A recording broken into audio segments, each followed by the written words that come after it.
Je me suis réveillée 1 minute seulement après mon mari et j'ai reçu une violente gifle en pleine figure. Je n'ai pas pleuré, j'ai simplement noué mon tablier et commencé ma routine quotidienne étouffante. Avant que mon mari ne sorte de la salle de bain, je devais avoir préparé le petit déjeuner pour toute la famille. Même quand je faisais tout mon possible pour être une épouse parfaite, il trouvait toujours une raison de me reprocher quelque chose. Ma fille regardait en silence, les yeux remplis de douleur. Mais elle était impuissante. Sa propre vie était elle aussi une prison. Mon mari l'a forcée à quitter l'école pour faire de petits boulots. Seul notre fils avait le droit d'étudier.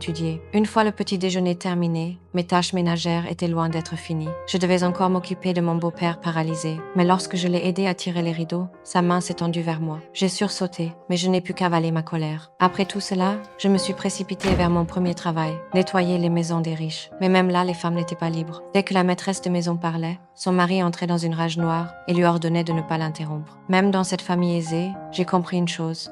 Les femmes n'avaient aucune véritable place. Mon deuxième emploi était dans une boutique de parapluies. Je devais former un nouvel apprenti, mais il ne savait pratiquement rien faire. Puis j'ai découvert que son salaire était le double du mien. Quand j'ai demandé pourquoi, le patron a simplement répondu, froidement, parce que c'est un homme. Mon troisième travail était dans la blanchisserie d'un hôtel. Je n'avais pas le droit d'utiliser l'ascenseur et devais porter à main nue des draps trempés pour ne pas déranger les clients avec la présence d'une femme de ménage. Ce soir-là, je suis rentrée à pied, comptant les quelques pièces gagnées à la sueur de mon front et les ai glissées dans mon corsage. C'était l'argent pour la robe de mariée de ma fille. Puisque je ne pouvais pas changer mon propre destin, pouvais changer le sien. Comparé à mon mariage misérable, la vie de ma meilleure amie semblait plus heureuse. Nous étions toutes les deux pauvres, mais elle avait un mari rare, un homme qui ne la battait pas. Lorsqu'elle m'a invitée à faire de la confiture ensemble, je lui ai répondu que je devais d'abord demander l'autorisation à mon mari. Même pour une chose aussi insignifiante, je n'avais pas le droit de décider moi-même. Je n'avais aucun contrôle sur ma propre vie. Alors que j'arrivais presque chez moi, une voisine m'a interpellée pour me dire qu'il y avait du courrier. D'ordinaire, les lettres étaient adressées à mon mari. Mais cette fois, c'était mon nom qui figurait sur l'enveloppe.